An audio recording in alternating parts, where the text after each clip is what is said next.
News Weekly. What's going on, everybody? Welcome back to another Batman News Weekly. This is episode 148, and we are recording this earlier than we normally do. Usually record on a Thursday, but we're recording on a Wednesday because I'm going to be away from my setup. So I was like, let's just knock this out now. We do not have a lot of comics to talk about, unlike last week that carried us for 2+ hours. We don't have a lot to talk about this week, so this might be a shorter podcast because we are doing it earlier. We do have some topics we're going to talk about, but for the most part, we're going to be relying on viewer questions and just kind of rambling for at least an hour. So, just throwing that out there right now, especially if you get this video early as well, earlier than normal. So just throwing that out there. But Clay is going to tell me something about Joker rumors or something like that. Joker 2, I should say. I have not heard about this. I have not been keeping up with anything comic book related this week. It's been a stressful week for me because I've just been busy trying to get content out and working at my job. So, yeah, Clay, what's happening, man? So take this all with a grain of salt. So there has been some script detail leaks for Joker 2. They come from World of Real. So it says here generally they are a relatively credible source for film and Hollywood news, but lack an established track record for DC scoops. So just take this with a grain of salt. They do know what they're doing. They're just not actively like the number one people. Yeah, exactly. Okay. So I'm just going to start naming some of these. These are like very small paragraphs. So there's about 1, 2, 3 that are kind of meaty that I want to get to you right now. So the first one, Arthur Fleck escapes prison and goes on a killing rampage before meeting Lady Gaga's character, who is not Harley Quinn. I don't know where the media got that from, who is extremely deranged as well, but in her own way. The dynamic between the two is not straightforward romance, but is more Tom and Jerry. How do you feel about that? Okay. I mean, so Arthur or Lady Gaga wants to eat each other? It's a very weird, like, Tom and Jerry within itself. I don't know how the younger generation knows, or if they do know Tom and Jerry. But Tom and Jerry is both a love-hate relationship. Yeah. There's times where they team up, but most of the time they're at each other's throats. You've heard the theory on why that was, right? No. The theory that Tom is... Wait, I always forget what... Jerry's the mouse, right? Yeah. Okay. That Jerry played along with Tom, like trying to chase him around, because if Tom didn't do his job of catching the mouse, they would have got rid of Tom. So Jerry was helping out Tom to have a home. Oh shit. Yeah. So like they were friends. They were friends. Like that's a theory, obviously. I mean, everybody thinks Fresh Prince died in the fight and the ballet shit is, you know. But it's an interesting thought because they were friends at times. And like, yeah, it could have been a like, oh yeah, I'll help you out so you keep your job, but just don't ever eat me. You know what I mean? It's like, oh yeah, sure, we're buddies. So I always thought that was an interesting way to look at the show. But yeah, I don't know. That sounds really weird. Why not make her Harley Quinn? You might as well at this point. Well, not only that, but I feel like even if she wasn't Harley Quinn, they could easily be like, yeah, change that. She's Harley Quinn now. Yeah. These are probably like really rough draft scripts anyways. Yeah. So, yeah, for sure. But yeah, that's just the Tom and Jerry comparison is really weird.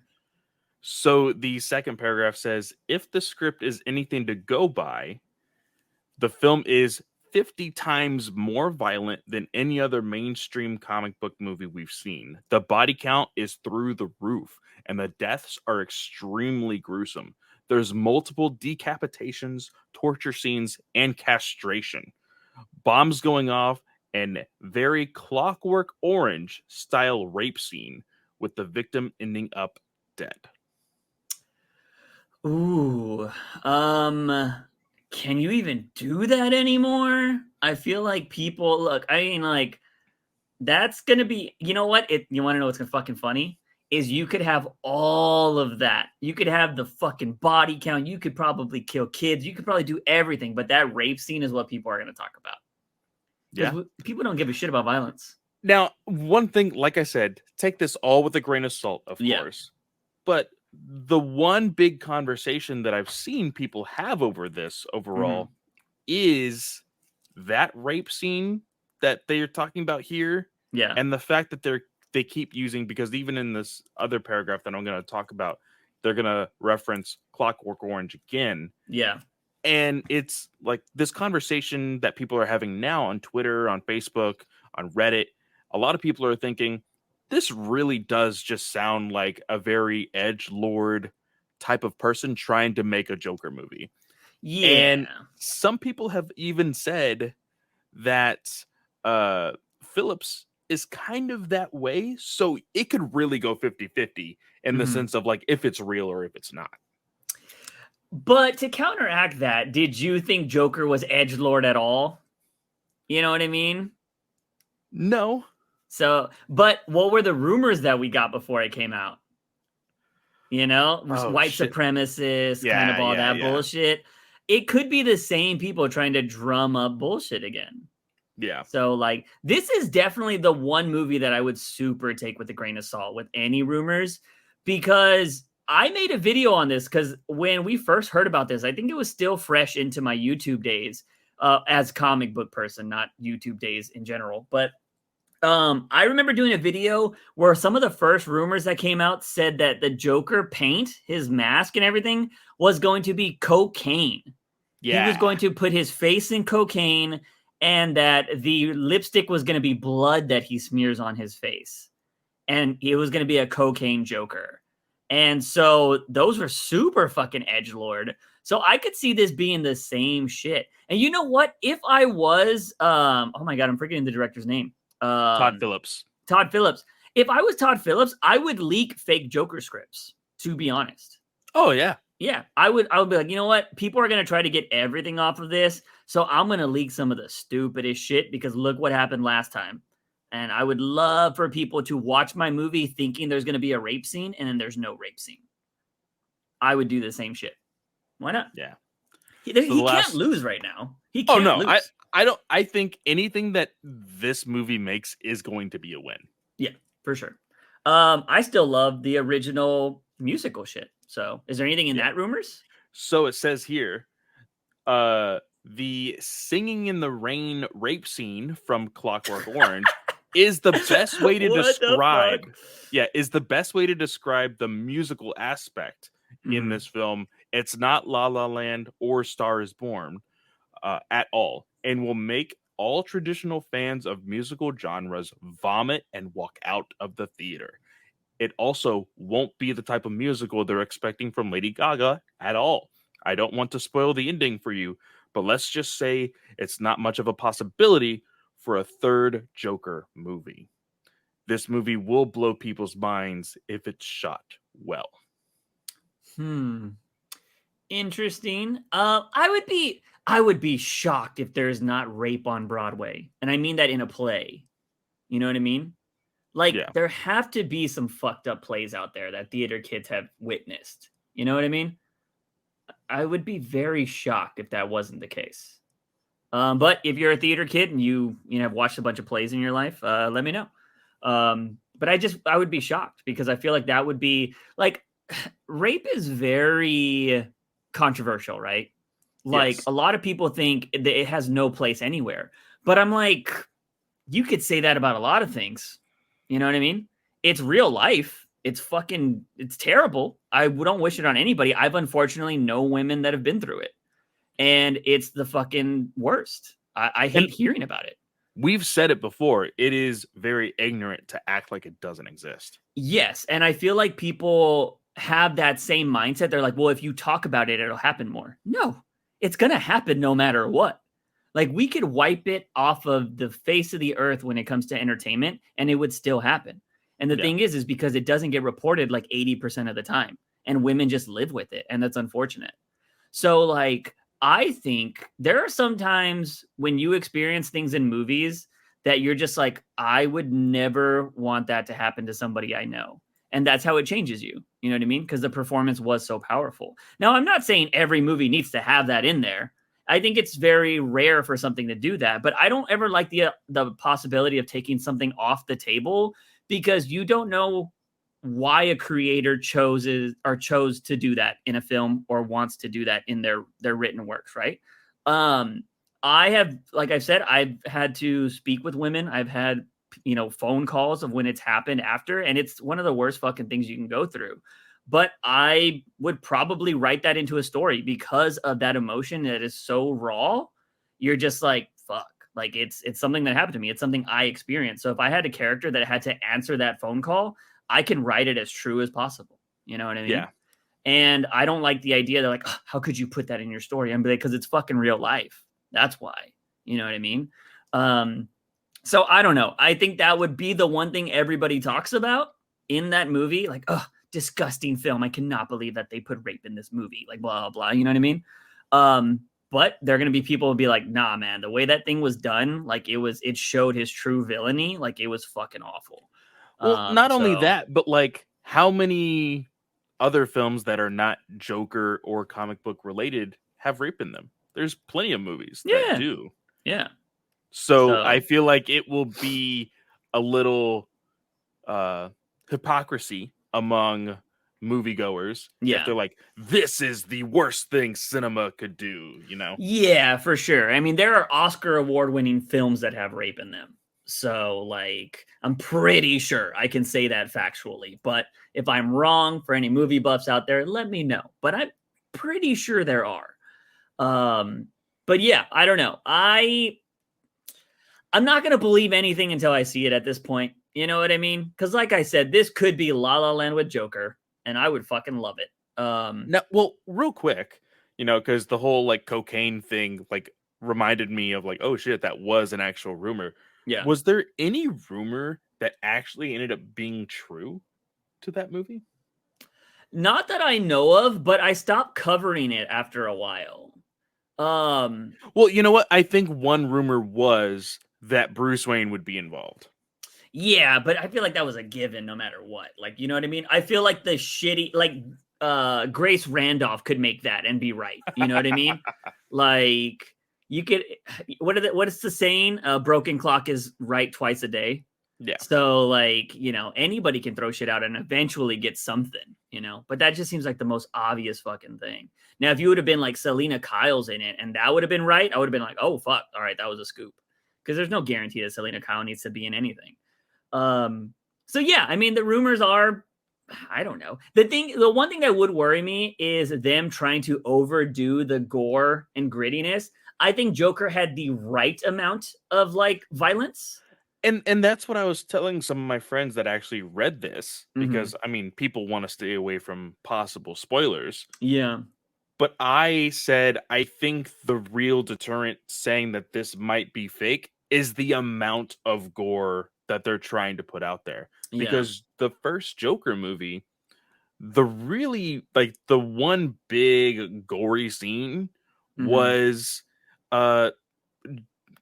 Arthur killing the dude in his own apartment. Yeah. That was the worst scene for sure. That was the worst scene. And then the second one was him shooting Robert De Niro. That was it. Yeah. And they were both like, one was very gruesome and one was very quick. Here in these leaks or whatever, it's saying there's castrations, there's decapitations. Yeah. It looks like it's going to be a giant gore fest. And we've talked about it a little bit about how you can probably get away with all the psycho shit and then saying like, oh, none of that is actually real. It's in their head.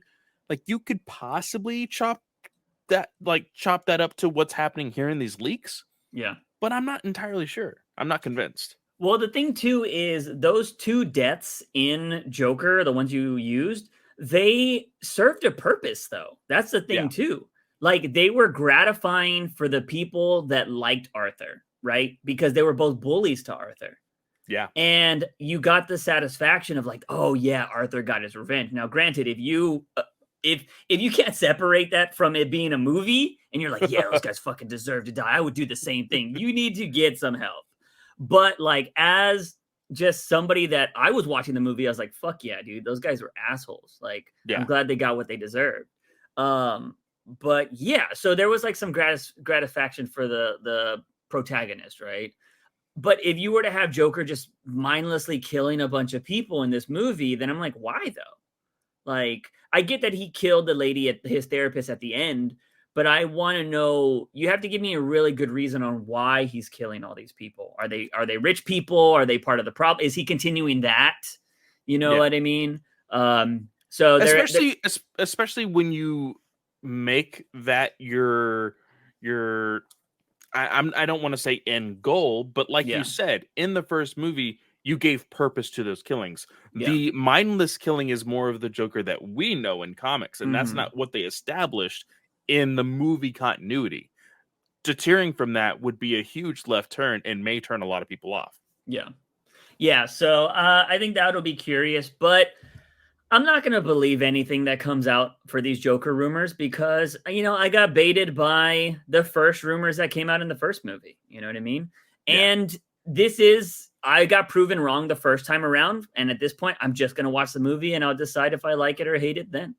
Because, you know, last time I had all these grand, like, oh yeah, fuck this, fuck that, blah, blah. And then it blew my mind. And I watched it 3 to 4 fucking times in theaters. So, you know, that's why I always tell everybody, just watch the thing for yourself.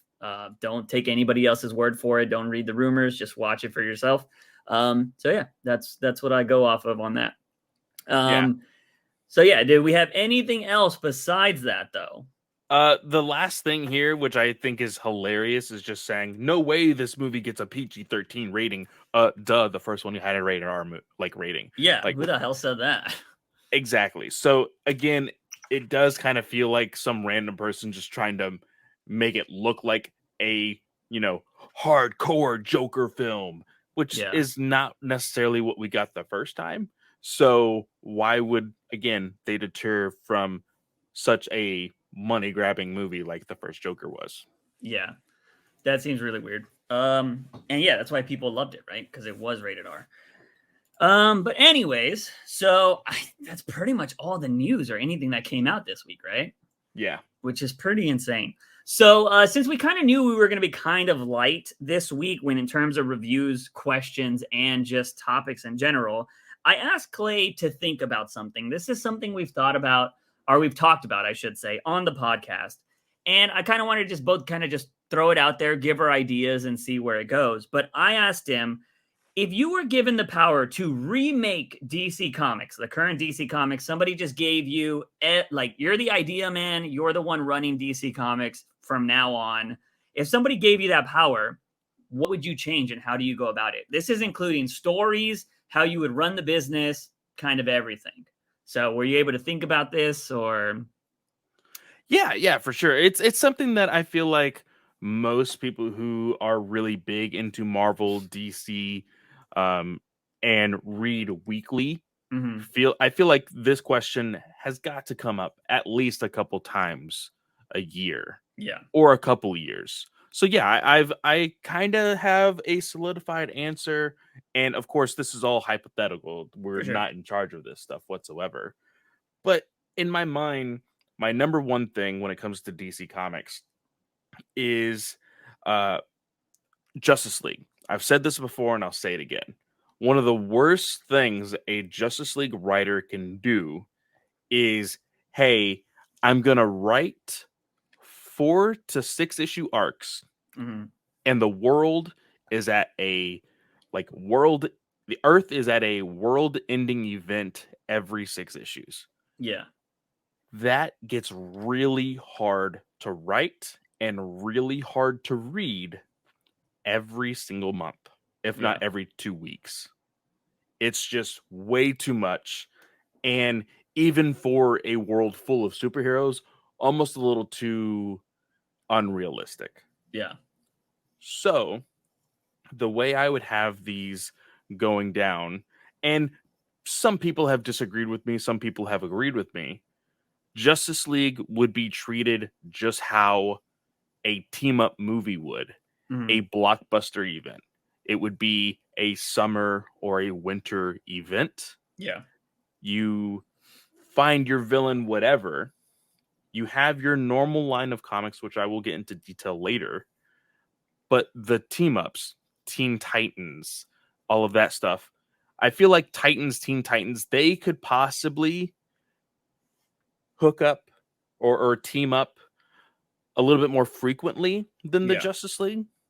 But the Justice League for sure is a team that only happens once or twice a year. Twice a year for a bigger story, once a year just for your like, hey, this is going to be a Justice League event. Yeah. It's going to, and the writer, whoever it may be, writes in advance all 6 to 8 issues. So that way it comes out every single week. You're done just like that. So that way you're not waiting so long for the next issue. It's not like it's taking a little bit over 3 or 4 months. No, you're getting it one summer, which is usually about 2 months anyway. And boom, you got it. You're done. That one's an event. And depending on, I think it could be a really big talking point because it's happening so fast. You're like, oh shit, this happened. And oh shit, this happened. Yeah. And you could, depending on the type of story, tie in maybe a side character. So like if Batman, of course, is on the Justice League, his main title would not be a tie-in to that event because he's already in Justice League. Got you. So maybe Nightwing, or maybe if Martian Manhunter is not on the Justice League on this roster, because there's a huge roster, things could change as far as that roster as well. But other heroes that aren't in the Justice League could have a tie-in. But again, don't make it like, oh, every single book has to have a tie-in. Yeah. Because that turns so many people away from an event. For sure. Especially when you're reading it as it comes out, because you're like, shit, I have so much to read. That's why people usually wait for a trade, for an omnibus or whatever, and then read it later, because there's so much to read at that time. Now, when you asked me this, you said, how would you reboot a franchise? Yeah. And I kind of like the idea of what they were trying to do with 5G in the sense of having a solidified moment be the start of the DC universe. And that was, I think, when Dan Didio accidentally leaked his board behind him in an interview. It was stating that the first appearance of Wonder Woman in World War II is technically the birth of the DC universe. It is hey, that is where heroes start, and here we are in modern day. I kind of like that. Yeah. So in that sense, I think not necessarily Wonder Woman, but let's say a Justice Society. These heroes that have not even been heroes their entire lives. They just had superpowers. And they decide during one of the craziest times on Earth, World War II, they're like, we finally need to do something. And they meet accidentally, boom, hero. Justice Society, you have Jay Garrick, you have Cyclone, you have Fate, you have just the regular JSA. Yeah. That is the birth of your superheroes. And then that is a solidified moment in time. I think the 52 books a month that DC always tries to push, too much, way too much. Because you get titles that, there may be a handful of people who love Blue Beetle. I love Blue Beetle. But we know Blue Beetle doesn't sell. Yeah. So put them in something that will sell. Put them in Teen Titans. Put them in a Titans. Give him a little bit more room to actually get read rather than putting him on his own title to fail. Yeah. So I would cut the 52 books in half at least, making it 25, 24 books a month. I think that you would need your core Justice League and have origins for those characters. And whether it be, because I remember we had this conversation about how it, like, I think it was Jerry Conway that said, oh yeah, like DC and Marvel both need to be completely rebooted every 10 years to keep up with each generation of readers. I feel like it was a shorter time span than that, but yeah, I get what you're saying. Yeah. I don't agree with that whatsoever. But if we're rebooting now, it would make sense to put it in modern times. So again, these characters would start to be younger. Yeah. But not necessarily super young. You kind of play with your whole timey-wimey, type of timeline in the sense that some characters could have history.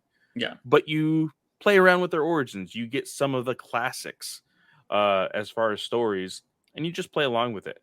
But I would say core Justice League is ideal, and then you start branching out from there. Like you don't have a Robin comic or you don't have a Superboy comic until he is reintroduced in Superman, in Batman, in Justice League or whatever. Yeah. And you legit just like a spider web branch out like that. Yeah. Nice. Publishing wise, so you're saying you cut it in half, and then publishing wise, I still am a huge proponent for digital comics. So I would do digital releases, and I would have my writers and my creative teams of each book. We would be planning anywhere from 1.5 to 2 years in advance. And so that way you can publish each book anywhere from every 2 weeks for each book. Yeah. Until you really start to get a flow of things. And you do it manga style. You release those books. I would even go as far as saying you release it in black and white. And then when you release physical copies, you release a black and white copy and a colored copy. Nice. Yeah, so I would agree with a lot of that, to be honest. I feel like that's kind of like my motto too. I've always liked your Justice League idea. Because yeah, I think the Justice League does need to just be a team up book every once in a while. And that would also kind of take away from having to build these stupid events like Fear State or fucking Year of the Villain or whatever. It would just be Justice League Doomsday, Justice League fucking Fallen Hero or whatever you're going to fucking call it. Like it's the Justice League followed by crazy, ridiculous title. And that way, one, it would be easier to collect because then people would be like, oh yeah, all the team up books are going to just be Justice League books. So we'll go with that. So I would probably do that as well. I would probably cut the stories down to about 10 to 20 max. And I know a lot of people are like 10 books. Like that's fuck. If they even come out like every 2 weeks, that's just like, holy shit. I would cut them down to 10 to 20 books. But I would probably increase the page counts. So I would make them from, instead of being some are 20 pages, they'd be like 40 or like 30 minimum, something like that, right? So you're getting like a bigger story out of each book, especially if you're only going to get 10. Because my thing is I want people to read kind of everything if possible. But if you have 25 books at $5 a pop, that's 120 plus books a week, or whatever. Well, and that's something else, which is why I'm a big proponent in the digital comics, is because you can give the masses all of these books for very little money. But when you give a mass amount of people for a lot of money, you still get that mass amount of money. Yeah, Yeah. And so when I say like 10 to 20 books, those are like if I'm keeping the loose leaf model, you know what I mean? Like that's what I'm saying. Like the single issue thing, which I'm not a big fan of, I would actually get rid of it. I would go digital comics, but I would, to kind of still keep the comic book people around, we're going heavy on trades. Like we are going to be like, you know what, Tom King, you're going to release part 1 and part 2 of your series in 6 issues.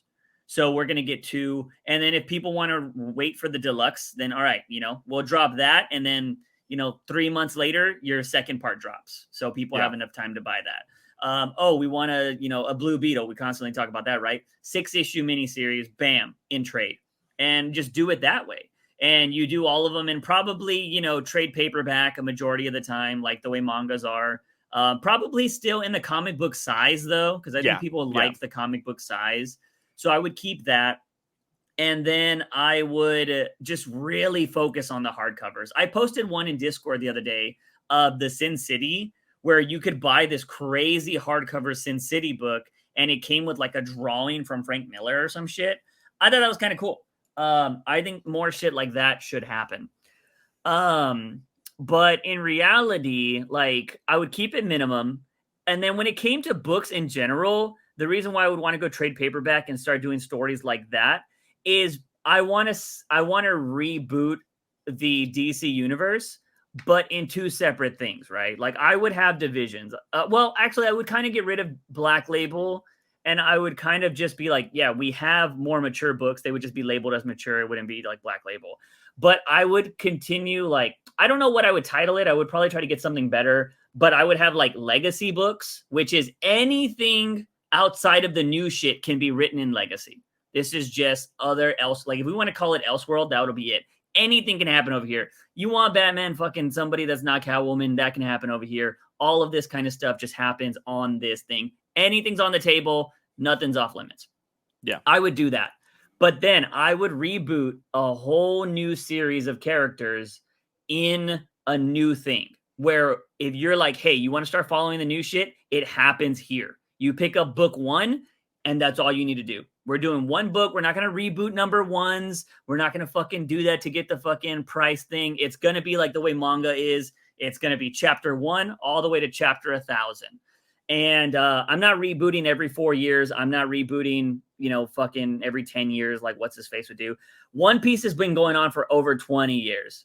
If you're telling me people can't read a story that's that long, you're fucking kidding yourself. My only problem with that, and it does bring up the question, if your book starts with book 1 and then ends at whatever, who does your DC universe follow? Well, so you're rebooting everybody. And what I would do is you would need to you're going to have to solidify your writers, right? You're going to get the best of the best to write Wonder Woman. You're going to get the best of the best to write, and you're signing them on for big contracts. Like you're doing, like, you're going to be doing this for, it's not the amount of time doesn't matter. It's you need to deliver 100 books, like 100 chapters at least. You know what I mean? Like, that's what I would go off of. And some people would be into it, some people wouldn't, but I'm like, that's what you're doing. And so I would go like that, and I'd be like, we can't. And the way I would probably get the first like 50 in the bag before we even start, and be like, you need to supply 50 books before we even launch any of these. And I would stagger them. So like Batman would come out 1 week, Superman would come out the next, Wonder Woman would come out following that. And then it would repeat a cycle. Like, they don't come out all on the same day or whatever like that. Just to give somebody something to visit each week at a comic shop, or, weekly, it's a new book or whatever. And I don't know if I'd have them come out monthly or like bi-weekly or weekly. I like the weekly thing, but if you do that and you get 50 in the bag, that's 1 year's worth of content. You got to think about it like super far in advance. So I don't know if I would keep and that's why, like, in Shonen Jump, it is weekly. Yeah. But they do account for like holidays. So if there's a holiday that is really close to that Sunday release for manga, they go out and say, hey, there's actually not going to be any releases this Sunday. Yeah. So you either release early on a Friday, or you wait until a whole nother week comes around, and then instead of 52 chapters in that year, you only get a total of, like, because of how many holidays there are in each month and whatever, you may only get close to about 37 to 42 chapters. So you still have some of that 50 that you're aiming for to cover the first part of next year. Yeah. Yeah. And so the biggest thing, though, like, so the model of how it would be done, I feel like I have a lot of leeway on how it would work. But the story wise, I would get a bunch of people together, editors will 100% be involved in this. And I would have strict editors to be like, if something fucks up and something is out of continuity or doesn't work, it's your ass. Like, your job is only to make sure everything makes sense. Like, that's the biggest thing.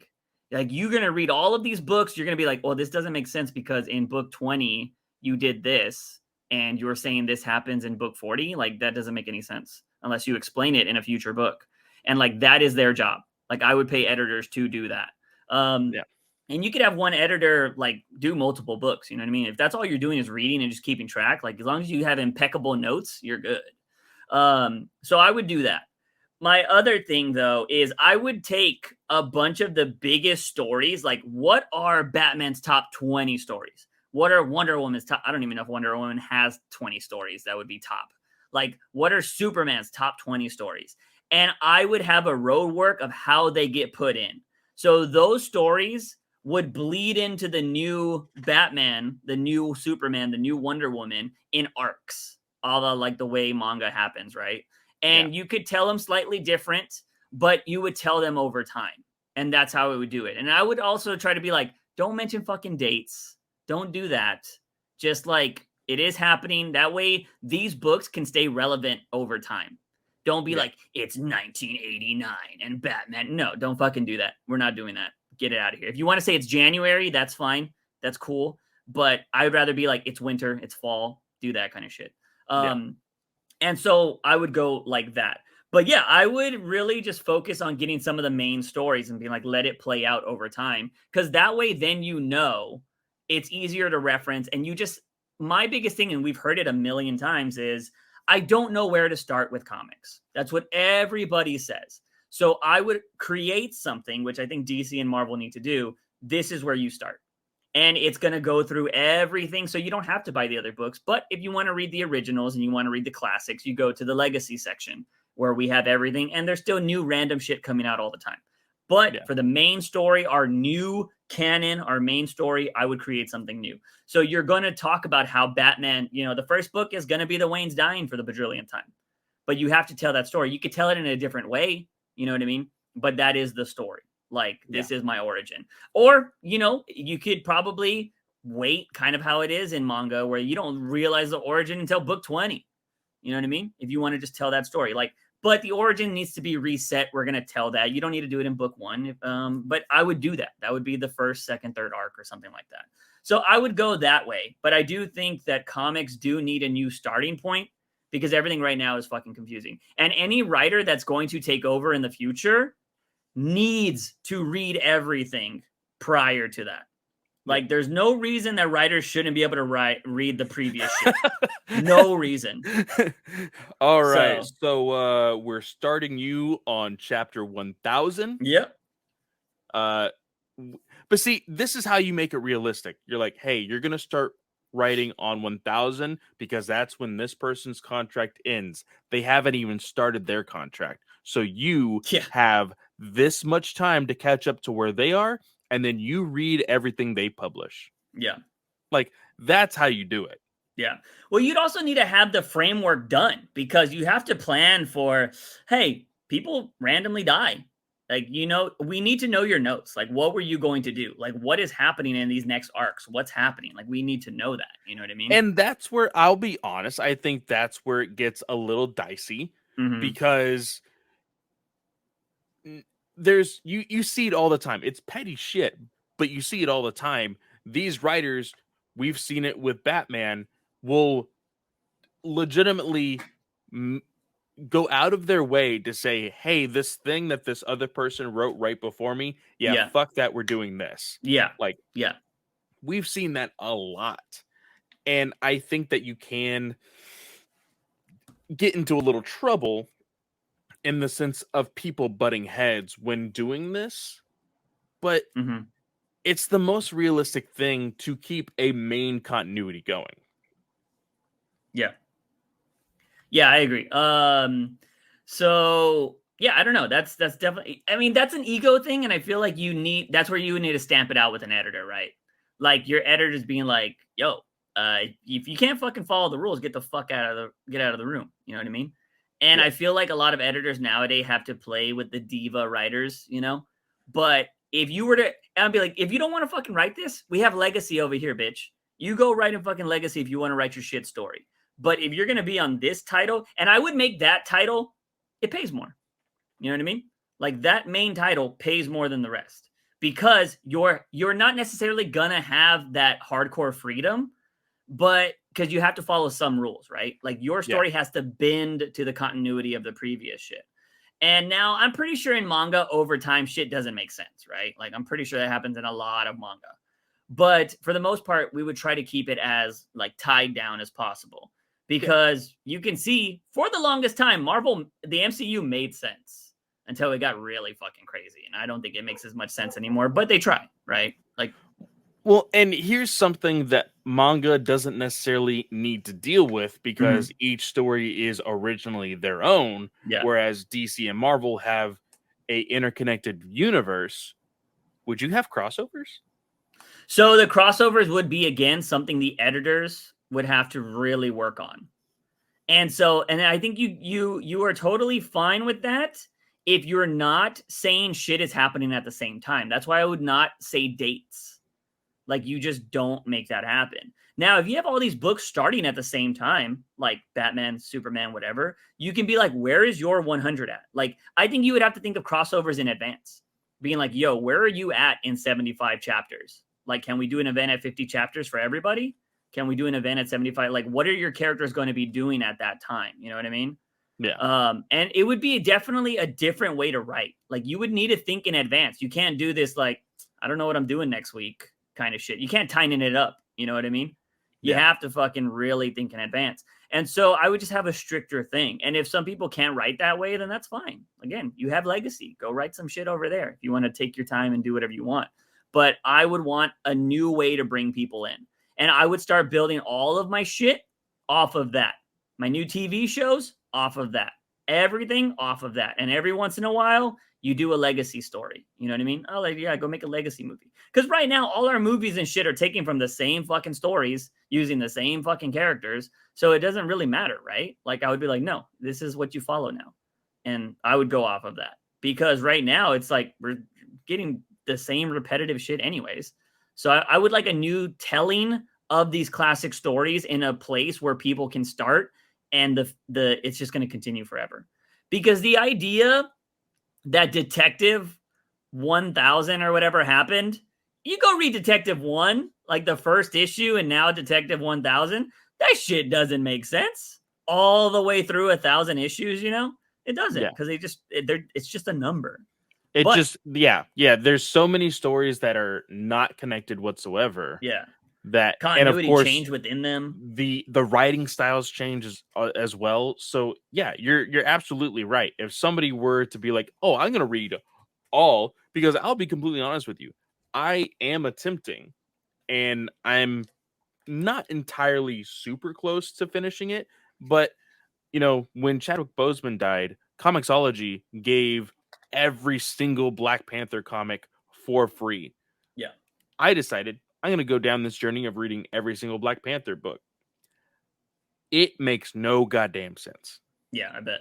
Reading from Jack Kirby's Black Panther issue #1 or Jungle Action #1 to Kirby in Black Panther #1 and to the 90s stuff, that stuff makes zero sense. And they try to tie some stuff in, some cameos and stuff, but continuity wise, it doesn't make sense.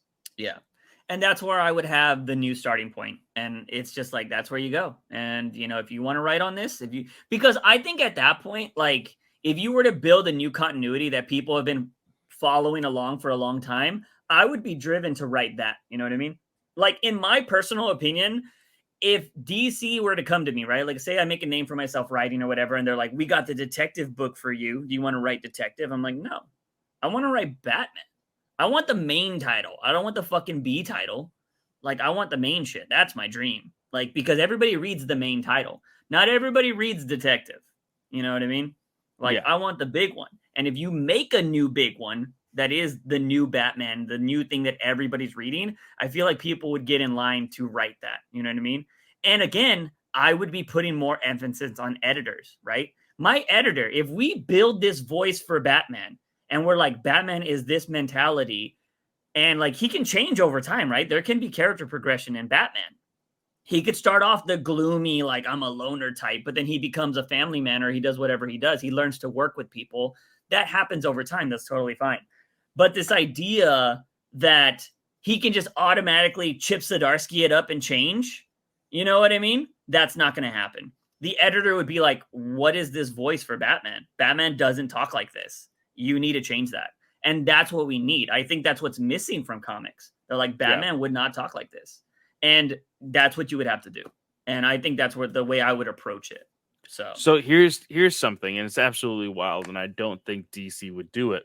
But let's say New Kid on the Block is very young. Let's say he is, 28 years old, is able to start writing comics. I love that it's young. You know, nowadays I feel like it's not. I know. But 28 years old in writing, he starts Batman. He starts Batman on issue 1. If he is writing well enough, people are buying his book. People are really getting a kick out of it. Mm-hmm. And he just says, I don't want to let go of this title. And he's in DC Comics until age 60. Do you let him freaking write for 32 years? As long as it's selling and people like it and it's good, yes. I let him write as long as he wants. Barring any kind of controversy, he's not out here fucking pedoing it up or anything like that, then yeah, you let him write as long as he wants. Because I don't like this idea of pushing out people that do good shit. You know what I mean? And again, that might be obviously something like this, like our visions for this to work. You need to remodel DC as a whole. Because obviously the people are at the top are the ones that are fucking shit up, right? Like they don't know comics, they don't do shit, or we think they don't. And they're over here like, this isn't good enough. Let's go ahead and change it, right? Like, oh, Batman needs to be mopey. Let's go ahead and do that. Let's change that up. You know what I mean? Like you would need to have essentially a whole new business mindset to approach comic books. And I kind of think that's what comics need right now, to be honest. Yeah. And again, if you do the legacy stuff and where you're going to be able to bring in writers, like if a John Ridley wants to write a story, yeah, sure. We got an area for you to do that. But John Ridley would never touch the main continuity of something. You know what I mean? Because John Ridley's not going to be there forever. You know what I mean? Yeah. I'm genuinely surprised he's been on the book for so long. Genuinely. Like, I thought he was going to come in, do like 10 issues and dip. You know what I mean?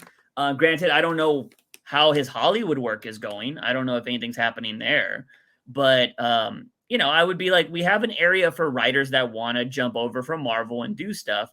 But yeah, you're not going to get on one of these big main titles anymore unless you're going to be in it for the long haul. You know what I mean? And then of course you would have to have backup plans in case somebody's like, I'm not going to write anymore. I'm just not going to do it.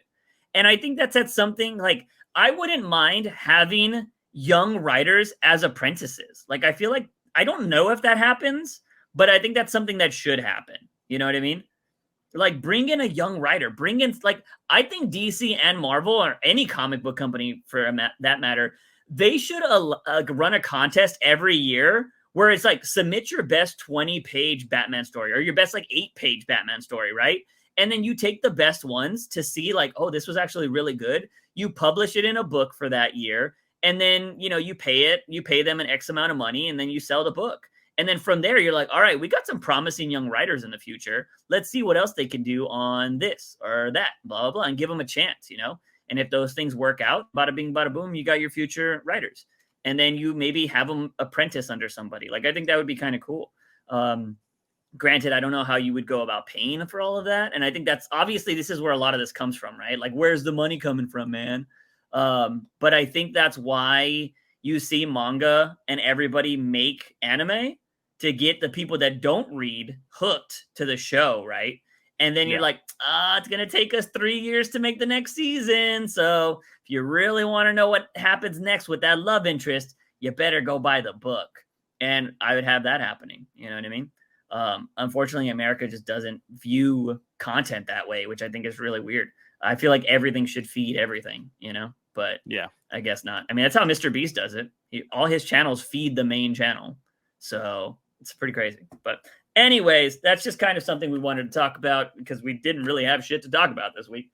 But let's go ahead and go to viewer questions, which I don't think we have that many. So no, we do not.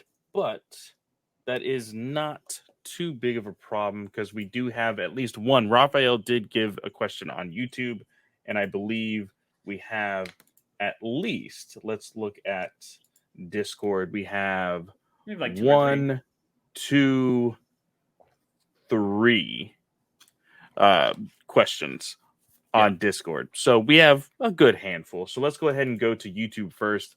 Raphael says, when you see that a comic is better in trade than in single issues, do you keep reading those issues or do you wait for the trade? I say it mainly there in observation towards King. That is that he works better in trade. Now I see people saying that, saying this, and still they continue reading the single issues, criticizing them individually. It's strange because I think those people already know the best way to read that book. So they should make essentially saying that those people that complain about single issues should just wait for the trade. Like, basically. So for you, if you read something and you're like, this isn't really hitting me, do you usually go back and try to read the trade or all issues? I will be doing that with Supergirl because we just stopped covering it. Like, I think for the most part, if we probably didn't have this podcast, I don't know if I would be reading all of King's books week to week, just because if we didn't have this podcast, I would have to be buying the books. You know what I mean? And granted, I still buy all of King's books anyways at the moment, but I don't go and pick them up weekly. I wait until they call me. Like, genuinely, my comic shop has to call me and be like, you haven't picked up your books in like 2 months. And I'm like, yeah, I'll go get them. And so that's what I do. But I don't know. I think, it's the internet. People want to find something to bitch and complain about, right? So they'll say something and you'll be like, but like, they'll bitch and complain about something, but they'll be like, you've said this, so why don't you just make your life easier and wait? They're like, nah, because they need something to fill their life with, right? Like, they need a way to voice their opinion. Because, like, I think that's what a lot of people have to do. A lot of people feel like they have to say something instead of learning to just shut the fuck up. You know what I mean? And granted, we're the same. This podcast doesn't need to exist. You know what I mean? We're part of the problem. But I'm just saying, there are people out there that like to complain just to complain without providing any like constructive criticism or any feedback on how to make something better. They just bitch and moan because they want the attention. Or they just can't accept the idea that other people like shit. And some people think that of us, with the Batman, which we're totally fine with. But it is, I feel like we provide the constructive criticism though, where other people are just bitch and moan. Like I know there are people on YouTube because like, I'm very shocked that people surprisingly watch YouTube videos for comics. You know what I mean? I can understand the shows and stuff, but like comic books, it always blows my mind that people actually watch YouTube videos for comics because I'm like, I just feel like some people just wouldn't care. You know what I mean? But there are people that watch it. So there's a market for it. But I know there are some YouTubers that automatically shit on King. Like, they love when King drops a new book because they're like, Tom King does it again. You know what I mean? And I'm like, why fucking do it? Like, I don't know. But being a YouTuber and knowing how that stuff sells, people love when people shit on stuff. And it's also because you'll have the Tom King defenders go in there and be like, no, I'm going to fight you in the comments because Tom King's the best. You know what I mean? That's how it was when I started talking shit about Gotham. You had the people that fucking were defending Gotham to the death, and you had some other people like, yeah, this guy knows what he's talking about. That show shit. We hate our lives, Like, it's, controversy sells, man. Controversy sells, and I think that's why it happens. But yeah, I went off on a tangent there, but I think that's just kind of people just want to talk shit, Raphael. That's kind of how I see it. So for sure. Yeah. The next question comes from Young. Did you guys like the Boys finale? Are you caught up on the show? I am. I Spoilers for the Boys.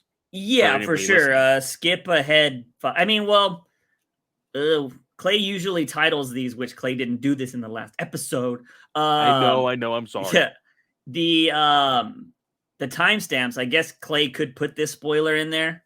That we're about to do it, and you can just skip ahead. But I have seen it. It's the one show that I'm up to date on. And I enjoyed it. But dude, I was thinking about it after I saw the series. How far has the show deviated from the book? So I'll be completely honest with you. I just started reading the series. I'm only on like issue 9 out of, I think it was, oh shit. I just recently, I bought a humble bundle that had every single volume. Wait, didn't you already own it though? No, so I only bought the first omnibus. I think there's a total of like, because you told me about it and I bought it at one point. Yeah, there's I don't know where I have it on Comixology. I own the first omnibus, but I think there's a total of 2 omnibuses or 3, and then the humble bundle. I ended up pulling the trigger like the last day and bought it. Yeah, got you. Yeah, I only read the first few issues as well. Wasn't it something like Butcher was fucking Mallory or whatever, right? Like the old lady in the show. Like, don't they bang or whatever like that? It was the head of the agency at the FBI. It was the same. It was this. Those were supposed to be the same characters. Okay, wait, which one is that? Didn't she die in the first season? No, it was the beginning of the second season. She dies, right? She was like a redhead, right? Yeah. I need to go back and watch the first season or 2. Yeah. So I don't know how much has changed or if it's because it is so politically charged with today's issues. I'm just like, there's no way it's following the comic anymore. So I just don't know how relatable it is. So that's what I think about it. I enjoy the show. I think it's awesome. I'm enjoying what they're doing. I like that it is kind of like a political satire show. You know what I mean? Because I need some kind of happiness with all the shit we're going through. So I kind of like the idea that some of these people are getting destroyed and blown up and shit that are terrible people. Because, it is what it is. Like, it's nice to see that there are people fighting in a show that are trying to be good, where it feels like we're just losing constantly in the real world. But at the same time, I like that they're showing that the main person with power is just constantly getting more and more followers. And it doesn't matter how fucked up he is, that people will follow him no matter what. And seeing him fucking destroy a random human being in front of everybody and then being like, fuck yeah, like being okay with murder, and they're just like, yeah, murder people that are against us, like that is fucked. And I'm just like, holy shit. So yeah, I think it's been a good series. I love the craziness of it all with fucking Hero-gasm and all of that shit. I love people getting upset about the show, saying, it's got an agenda and it's got too many butts and wieners and stuff. Like, I love how the boys' Twitter account is like posting all these reviews, and they're like, oh, have a good day. Like, yeah. I hope you find another show, whatever. I was so shocked, and I thought it was the best tweet when they posted the photo of the dad or the stepdad who loves fucking what's his face? Homelander. Yeah, Homelander. And they're like, Twitter's mascot, and he doesn't even have an account. I was like, oh fuck. That was fucked up. And I was just like, holy shit. So yeah, I think it's a good show. It's not like the greatest show in the world. You know what I mean? I think they rely heavily on the violence to really be like, oh yeah, fuck, crazy. You know what I mean? And that's what I hope the Joker doesn't do if those rumors are true. You know what I mean? Because I think The Boys has kind of overdone it with the massacre and craziness. You know what I mean? Like, I already knew what was going to happen with Noir, right? Like, I saw it coming from a million miles away. I was like, yeah, he's going to get fucking destroyed right now. And that happened, you know? I will say the show has managed to, when I think it's like I don't want to say jump the shark. I feel like that's my new thing around here. But when I thought it was gonna be the same old shit, they slightly tweak it to where I'm like, oh, okay, I'm interested for the next season. You know what I mean? So that was with the Homelander stuff, right? Like I thought, oh great, we're gonna have father and son, and they're gonna take over the world. But seeing that Jensen Ackles, that's his name, right? Comes out and he's like, "You're a fucking disappointing pussy," or whatever he said, and I was like, "Oh!" And then they started fighting. I was like, "Yes!" I was like, "I'm so glad they didn't go down the fucking father son route." You know what I mean? So I enjoyed that. Like they changed it up, and I was like, "Yeah, it's kind of cool." So, but so my question to you is, well, season 4 is starting in like just a few weeks already. They're gonna start filming. Do you think Newman, who is now like gonna be possibly the new vice president of the United States, do you think she dies, or do they convince her to help defeat Homelander? No, I think she dies. She's pretty evil. I wouldn't trust her anymore. She has an agenda. She's a true politician. You know what I mean? And I think she should die. Because she's she low-key threatens everybody. You know what I mean? Yeah. And I don't know. It's very hard for me to get on board with people. And this is going to be a little hypocritical because obviously Batman's done this. But overall, for the most part, I don't like when people team up with villains. You know what I mean? Like if you're siding yourself with Homelander, now granted, they have kind of made it like, look, we're just kind of helping each other. Like, I don't like you, you don't like me. I feel like they're trying to save her character a little bit, but you're still asking help from Homelander, right? And like, that was one of my biggest issues with the Batman, right? Everybody's like, the Waynes are still good. Like, they didn't know what was going to happen. I'm like, he still went to a mob boss to ask for help. You know what I mean? You can't like, you initiated the transaction. You can't get mad with the outcome. Yeah. You know what I mean? With somebody with that kind of background, you can't just be like, oh, I wonder what's going to happen after I do this. Yeah. Yeah. Like there's a lot of rumors, knock on wood, like, with everything that happened with the whole Epstein, Genzel, whatever the fuck her name is, right? There's ties to Bill Gates. Apparently there's photos, Bill Gates hanging out with them. And there's rumors that he was trying to be like, that guy knew people that did like Nobel Prize shit. And like, apparently that's one of Bill Gates's biggest dreams is to become like a Nobel Prize person or some kind of big award like that. And granted, this could all be fabricated, people. I'm just throwing this out there. It's a story I read. I don't know if it's real. But like at that point, it's like, well, Bill Gates was working with this heinous person to get this great thing. Like, you know what I mean? Like, that doesn't really mean he's a great person. Now, granted, people would be like, fuck any of that. Like, he's a billionaire. Fuck him. You know what I mean? Yeah. So it is what it is there. But yeah, I don't know. It's one of those things, right? Like, you worked with an unnecessary evil. Like, you didn't need to be a part of that. Like, why should I think you're a good person? Now, granted, there's always two sides to a story, right? Like, oh, I knew that person before I was even famous or anything like that. Like, I didn't even know about them, right? Like, you could tell that kind of story, and that's a whole different topic. All of these topics are really murky when you think about it. But at the end of the day, it's very hard for me to root for somebody that teamed up with a villain, right?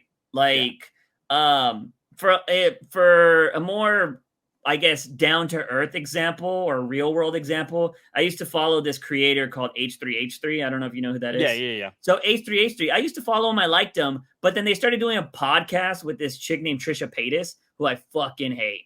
Like, I think she's just garbage. And they started doing a podcast together. And I was like, why should I support you anymore? Because you're providing a platform and supporting this chick who is fucking awful. And, some people would be like, oh, it was she was trying to turn a new leaf. Fuck no. They ended up having a falling out, which was totally expected because she does that with everybody. Yeah. And I was just like, I have no interest to support them anymore. You know what I mean? Yeah. And that's kind of how it is. I lose interest. So with that particular chick in the show, yeah, fuck her. I don't care. I hope she dies. But if she doesn't end up killing one of the boys, I would be shocked. I think they're going into season 4, right? One of them's dying.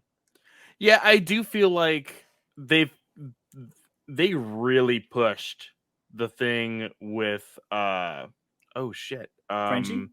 Frenchie and I don't even know her name. I can't remember her name. Yeah. Monkev, that's all I know, or whatever he calls her. But they it got really intense. One of them could die. Yeah. And I feel like it would be, again, I understand it's television, a little unrealistic if all of our heroes are able to stay alive for the entirety of this series. Yeah. Yeah. I mean, with something like Stranger Things going on right now, those kids have lasted for a long time, So it's not, it's not unheard of for heroes to last that long. But with how hyper violent and crazy The Boys is, you would think one of those guys would die by now. And now they're going to have a villain that can just look at you and explode you. One of them has to die, in my opinion. If they go after her blatantly, she knows that they're coming after them, I think one of them has to die. But yeah, who do you think it's going to be, though? Do you think it's going to be Frenchie or what's her face? I hate to say this, but because of how emotionally charged they made Mother's Milk, I think he may bite the bullet. Yeah? Yeah. It'll be very interesting. I could see, oh my God, what's his name? I'm forgetting all of their names right now. The black guy, what's his name? Mother's Milk. No, that's not his name. MM. They call him MM. Is that I thought they used his real name in the show, though. Because the wife talks to him. She doesn't call him MM. Let me look it up real quick. But yeah, I could see him dying. Actually, I know him by when you find his name. That's what I'll be like. Oh, that's how I know him. Like MM. I completely forgot they call him that. So on IMDb, he is known as Mother's Milk. But his real name. His real name is Laz Alonso, but I can't remember the actor's name, right? Yeah, because I know that the stepdad does not call him MM. You know what I mean? I don't know if it's like Michael or fucking, no, I don't. Clarence feels very stereotypical, but something like that along those lines. You know what I mean? I'm forgetting his name. Anyway, somebody in the comments will let us know. But yeah, I know his name. I could see him dying too. But I'm curious because he didn't get to kill Baron Wallace. Wallace is his name. I think they call it. I think they say Wallace in it. But yeah, no, maybe not. I don't know. There's no way they call him MM. Oh, no. So the reason why MM also works. So Baron Wallace is his name in comics. But in the television series, it's Marvin Milk. There you go, Marvin. Yeah, that's what it is. Yeah, I can definitely hear the mom saying that now. But yeah, or Marv. I don't know if they do a nickname, but I could see him dying. I would be I don't know, man. How long do you think this show goes? I think they stop at season 5. I could see it possibly 6 seasons, nothing more. Yeah, I think going past 6 for any show that has a good track record is too much. I want to say that's around. I think Walking Dead maybe had 8 seasons that was banging, and then once Negan showed up, they were just nope. It's because Negan won, and everybody's like, oh, he should have died. But yeah, I don't know. I'd have to go back and look at that. But Breaking Bad was 5.5, 6 seasons, something like that. I think. Well, hold on, because I just recently because Game of Thrones was 8, but I know the first 6 seasons was still fire. So that was pretty interesting. But Breaking Bad definitely is not more than Breaking 6. Bad had 5. Yeah. And then. Yeah, there's a lot of shows out there that don't go more than 5. I think a show that a lot of people don't talk about. iZombie only went 5 seasons, if I'm not mistaken, and it was fucking great. I loved iZombie. Doctor Who's went 50 plus, whatever how long they've been going. But yeah, I don't know, man. I don't know. I think one of the boys dies in the next season for sure. Probably dies on the finale. And that's how they send it off going into the next thing. Because I'm very shocked one of them hasn't. But I just don't know who you would kill. Because I feel like the Butcher, I think Butcher dies at the end saving Huey. I think that's how it's going to go out. I could see it. Especially now that he has a time frame that he's going to die. Although it's comic books, so I feel like they could save him somehow. He's going to get injected with fucking Homelander's blood. Yeah. Well, not his blood, but he's going to get injected with not green, the green one, but the blue one that other people take. You know what I mean? I feel like they'll inject him with that. And he'll probably survive somehow and then maybe die against Homelander. But I think they'll have the payoff of Butcher killing Homelander somehow. But I think he dies. I think that's the only way that show ends, right? Like he dies saving the son, and probably Huey and what's her name raised the kid, right? Like they probably take over and watch over him. But I wouldn't mind seeing Huey die. Because like I think it'd be more impactful if he died, you know? Because he's always I don't think Huey will die, but I think that there's a possibility that Starlight dies. Yeah, I could see that too. But yeah, I think I think Butcher dies 100%, but I could see MM dying. I think a lot of people like Frenchie and what's her name, so I don't think they're gonna die. I also think they're kind of easy to kill off, you know? But I think people really enjoy them. But yeah, I could see Starlight dying too, because she's been playing with fire a lot. Oh yeah. So we'll see what happens. But I still want to see the Deep and what's his face die. The Speedster. They both better die before the series is over. Because they both done some fucked up shit. So and also the Deep is just kind of annoying, but I know he's the comedy relief. So they're gonna keep him around for a while. But dude, that fucking book at the end, In Too Deep. Yeah. I love the satire of it all though, because like you see that shit in the real world, right? Like it is what if the Justice League was corrupted people and like they were in the spotlight, and I think that's why the show is so good and why people like it. So good stuff. What else do we got? Next question comes from the Ponderer. Okay, I know it's not really a Batman question, but how can someone make a good Superman movie where the audience cares for Superman and the root of him? Because I find people rooting more for Homelander and Omni-Man than Superman. Omni-Man? From Invincible. Oh, got you. Yeah. I think the reason why you see people like Homelander and Omni-Man is because they're different. You know, they're a bad Superman. And I think it's, you know, we've had a wholesome, nice Superman for 80 plus years, right? Yeah. So I think people are like, yeah, bad Superman would be crazy. And I think it's also because people are very pessimistic. So they think the worst in everybody. So they'd be like, Superman would totally be fucking bad. Like if he existed, you know? Yeah. I feel like that's how people see it. And I think that's why they root for him, because they're like, they can believe that more than believing Superman, you know? Yeah. So that's kind of how I view it. How would I do a real Superman movie or whatever he said? You just, I don't know, man. Like you make the action good and you make him like he is in the comic books. Like, because I don't think you've ever really had that. Like everybody kind of like the Brendan Roth version, right? But the action sucked in that movie, didn't it? It's kind of garbage. The action near the end was stupid, but everybody says the opening scene, and I still agree with them, as much of a fuckhead Singer is, when Superman saved that plane, it was fucking awesome. Yeah. Like you see him like try to stop the plane midair and like a wing flies off and he's like, shit, what do I do now? Yeah. And he goes in and like, I think that scene was really, really good. Now, the one thing, you have to find a balance with what people call like cheese and the corniness of Superman.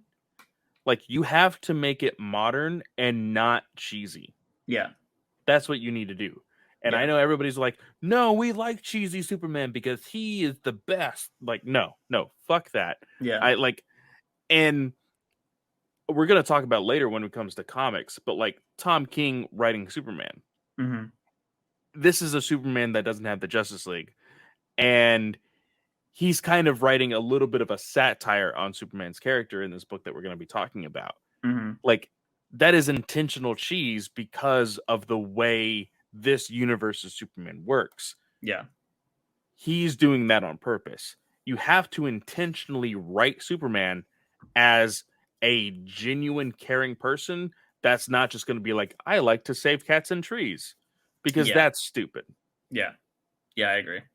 Yeah, I think, I think everybody loved Zack. Like, people liked Man of Steel, but they just didn't like how it felt depressing. You know what I mean? So I think you need to give that kind of action, because Henry Cavill delivered like lines well, but they overdid it in the Justice League, right? Like the Justice League was so bad, and that's not even including the terrible CGI on the face.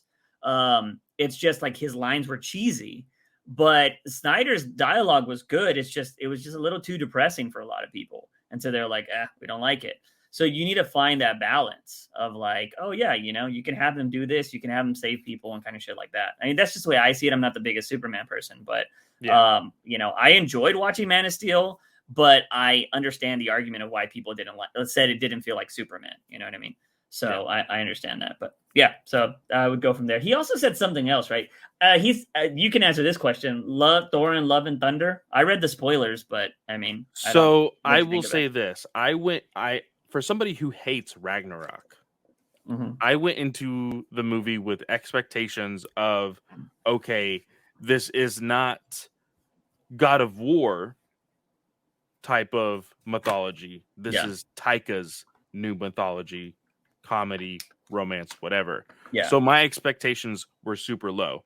Going in with super low expectations and watching this movie, it was a better experience. Did he fucking slaughter jokes over and over and over again, beating a dead horse? Yes, he did. They were funny the first time. The last time they were not funny. So I would hate this movie. You would hate the movie. Okay. But I do think that there was some really good moments. I gave it a 7.5 out of 10. So what do you think I would end up giving it? You would probably give it a 4. Yeah. And that 4 would probably be just because Natalie Portman's in it. So I love me some Natalie Portman. But did you see those 2 videos? I think I retweeted them on Twitter. The one where he's basically shitting on the editor, or like him and that chick are kind of making fun of the editor shit. Did you see that video? Yeah. Like, that was kind of dumb. Like, why would you even put that video out there? I know they were trying to poke fun, but like, that still seemed kind of fucked up. But did you also see, I don't know if I retweeted this one, the one where Hemsworth literally says we sacrificed the story for jokes? Is there context to that? There is context to that. He's talking about a 4-hour cut of the movie. Oh, okay. Yeah. Got you. I still probably believe. I mean, did they? Did it seem like they sacrificed a lot for the jokes? So there's, you've been on TikTok long enough. Do you know the giant Taylor Swift meme with the goats? Yeah. So they found inspiration. There's 2 goats in the movie, and they are legitimate characters from the comics. But Taika took inspiration from the Taylor Swift meme. A meme that's like fucking 7 years old, 8 years old. Yeah. Wow. And he put that scream in the movie for the goats. And every single time they're on screen, they do the scream. And so, again, the first time, okay, it's funny.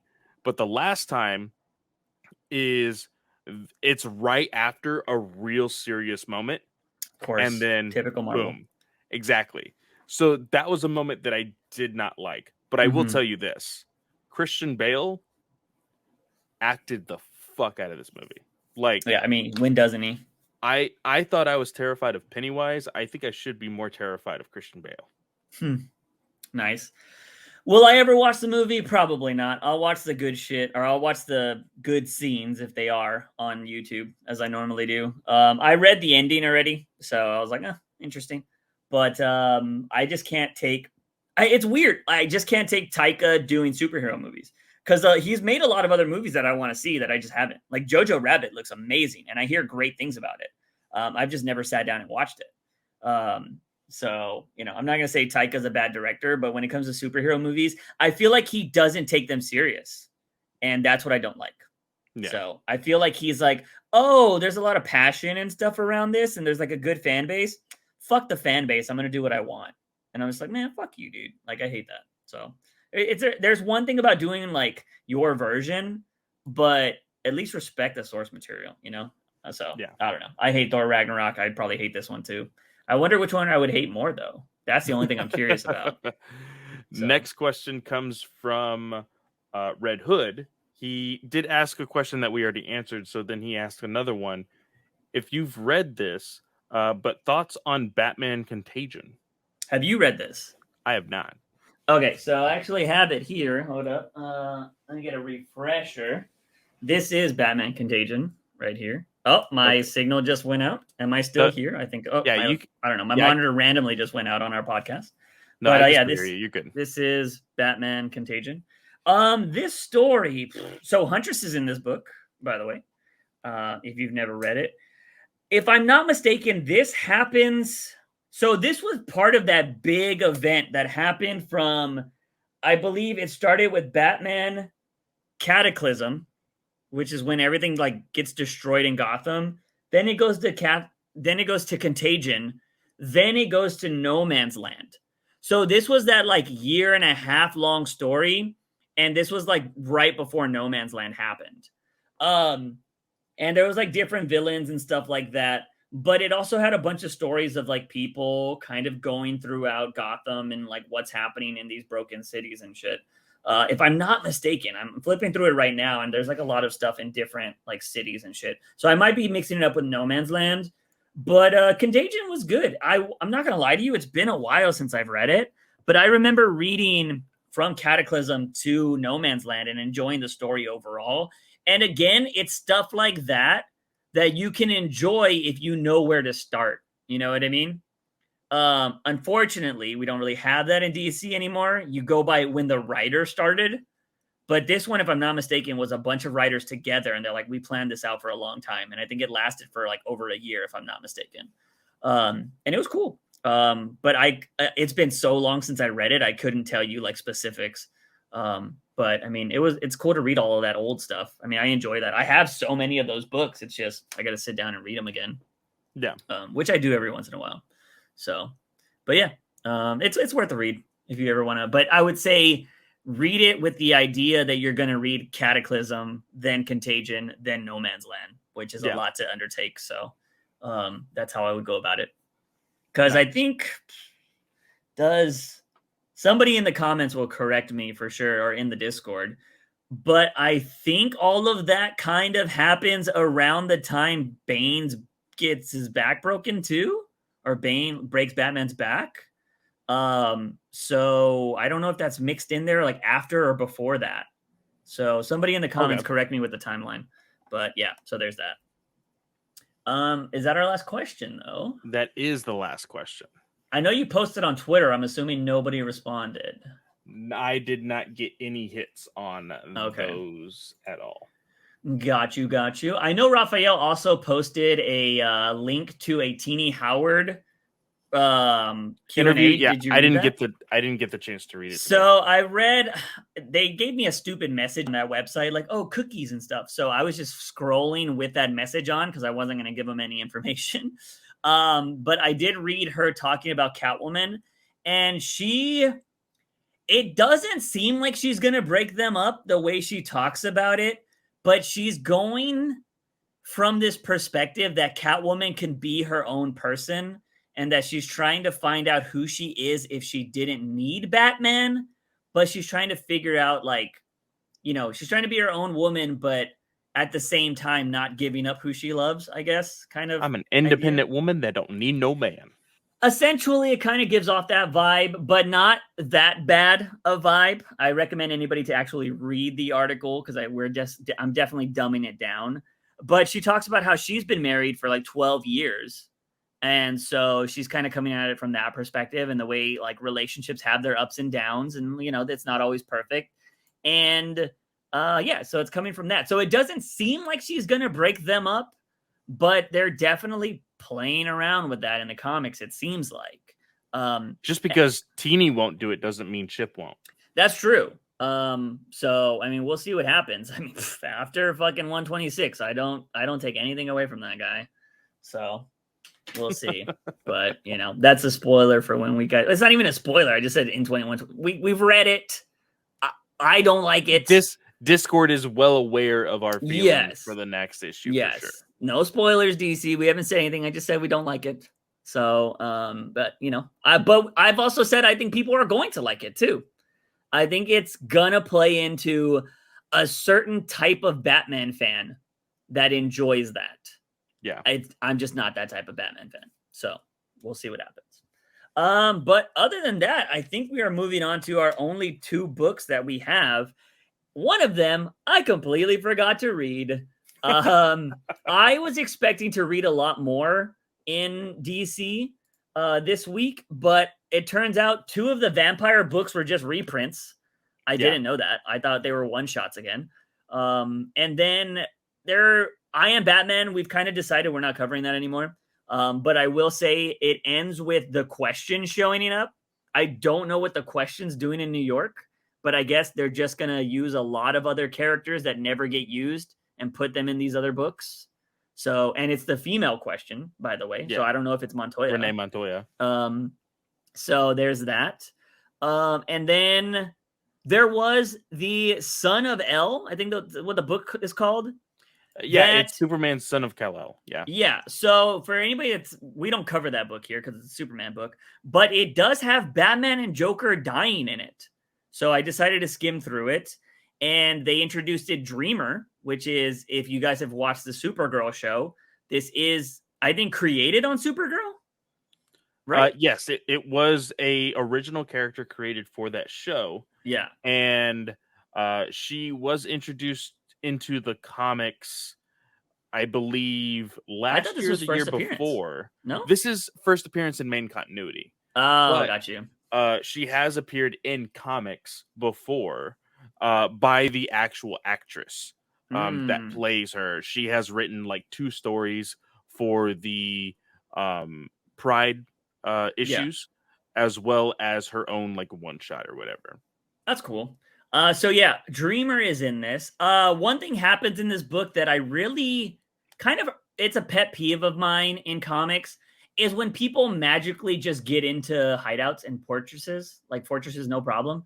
So Dreamer got into the Fortress of Solitude, no problem. And John is like, how the fuck did you get in here? It's impenetrable. And she's like, nah, blah, blah. I saw a vision, whatever. And I was like, kind of lame, because then that means anybody that can see the future or see into somebody's mind could easily get into any fortress. I don't like that. But then she talks about, she's like, I think the whole book centers around, she saw this vision that's supposed to happen in a week or 2. And it's Batman. Like, it's these random people that I thought was Lex Luthor, but it's not Lex Luthor. No, it's a team that is working with Lex Luthor. Yeah. So they kill the Joker. And they pin him to a wall, and they have a message, and then they drop a Joker gas bomb that's a monster over Gotham.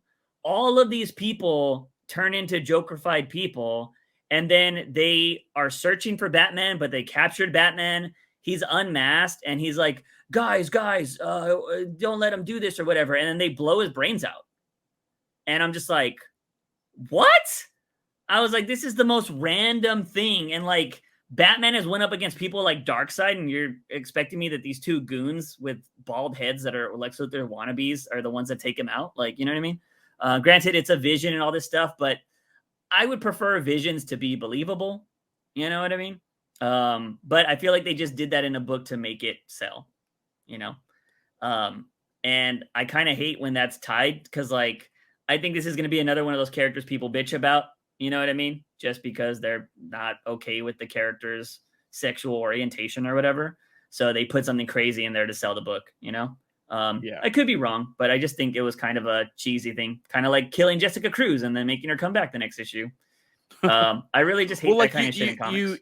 You already have the caveat of like, oh, this is only a possible future because you can change it, you know? Yeah. So, yeah, I don't know. I think they just put that in there to sell the book, because when I read the article, it was like Joker and Batman die and blah, blah, blah. And I was like, what the fuck? I was like, what book is that? And I went and checked out, and it was that Dreamer book. And I was just like, oh, okay. So they're putting something outlandish in a book to try to get it to sell. Tom Taylor's not writing that one, is he? Is that his? Yeah, that's Tom Taylor's? Yeah. Tom Taylor just can't write Batman. I don't know what it is. Yeah, so there was those random books there. But for the most part, what happens in Urban Legends, Clay? So in Urban Legends, there is new stories in there, just like always. But the last few stories we haven't been liking. So I was like, okay, this is a fresh round of new stories. The only problem is it looks like these are all legitimate one-shots. So it's not like they're going to continue later on. Yeah. So the first story is with Barry Allen, the Flash, and Batman. This one I actually like because it's Captain Cold and Mr. Freeze teaming up together. And of course, Mr. Freeze is the one that is bossing around Captain Cold. This is all for, of course, Nora and trying to get her back to the living. And this was a little bit of a quick read, I guess pun intended, because of the Flash. But I really needed more panel progression here because it looks like Batman is able to do everything at the same speed as the Flash. And then at the same time, Flash keeps apologizing for taking too long to do things. But I think it's supposed to be him feeling like he's taking too long, but he's actually not. He's actually, of course, being faster than everybody else. Yeah. So I'm not entirely sure what they were trying to do with this characterization of these two. But near the end, I really love this last scene, this last action scene and all of this. Basically, Snart is like, hey, I'm not for just killing people just to kill people. Yeah. If there's a casualty in, a robbery or whatever, it sucks, but shit happens. Yeah. Freeze, he's saying, you are intentionally trying to kill all of these people in Gotham. Yeah. And Batman for no fucking reason. He even says, I hate the Flash, but I don't try to murder him every single time we meet. And Mr. Freeze is like, well, he's trying to stop my plans to get Nora back. So why wouldn't I try to kill him? Yeah.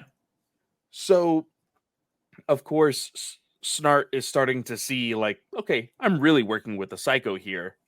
So I'm going to end up helping Batman and the Flash. And they end up saving the day. And at the end, Snart is talking to Barry and he's just like, hey, talking to the Flash, is like, hey, maybe, I was a bona fide superhero today. Maybe, at the very least, or at the most, I should just get probation. I shouldn't have to go to Arkham. I shouldn't have to go to Blackgate or whatever. Yeah. And it's really cool because while they are in the back of a vehicle, Flash and Captain Cold, you see a stack of papers with a Post-it note and a paper clip that says the right way. And it does mention in this story that Snart is a civics engineer or whatever. So it looks like Batman talked, quote unquote, to Bruce Wayne, and Bruce Wayne is offering him a job. Oh, that's cool. So I thought that was really, really cool. We've always said how that is something that we enjoy in the stories of Batman, how he actually tries to help people outside of just beating the crap out of criminals. Yeah. The next story is with Aquaman, Mira, and Batman. It's funny that you talk about Dreamer kind of going into the fortress because this very first page, Aquaman and Mira come up from the ocean through Gotham Bay into the cave, and you just see Batman without even turning around. He's like, hey, Alfred, make sure we seal off some of these things underneath the Batcave. Yeah, I think I saw that. Yeah. And Aquaman was like, I'm sorry for the intrusion. He's like, and Batman legit says, no, you just shown me a weakness in my fortitude. So thank you. We're going to fix that problem now. Yeah. But I'd be like, can you take care of it on your way out? This story basically surrounds when Joker first made poisoned the water.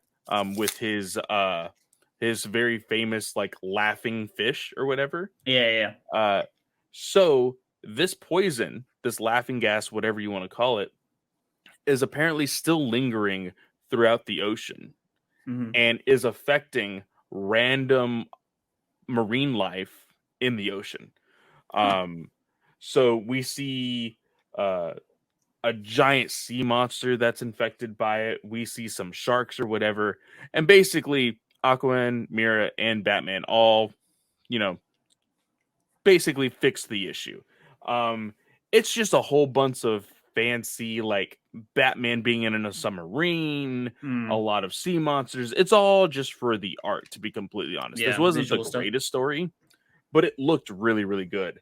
At one point, Mira does a Kamehameha with water. Not a Luffy move. Anybody that doesn't understand that, you got to follow our Twitter. But there was some brave soul that decided to say that some One Piece move was more influential, iconic than the Kamehameha, which is complete and utter bullshit. So we make fun of it. Yeah. But at one moment, just because, again, it sucks that these books aren't their own stories, so they can't really have as much panel progressions as they probably need in order to portray what they're trying to do in a single page. But at one moment, it does look like Batman is doing magic to a sea creature, which is very, very odd. But they fix the issue, and then Aquaman calls in a killer whale, an orca, for Batman to ride back home to Gotham. And then I was going to read this book with the JSA and Black Adam and Batman, but when I think it was by the second page, I think Hawkman asks Batman, like, how are you, one person, going to do a better job than us as a whole, the Justice Society? And Batman said, oh, that's easy. I'm Batman. I was like, yeah, no, I'm sorry. Yeah, the I'm Batman thing, I think the little people get a little carried away with it, and they do it for the memes. Yeah. You have to really pick when you do the Batman.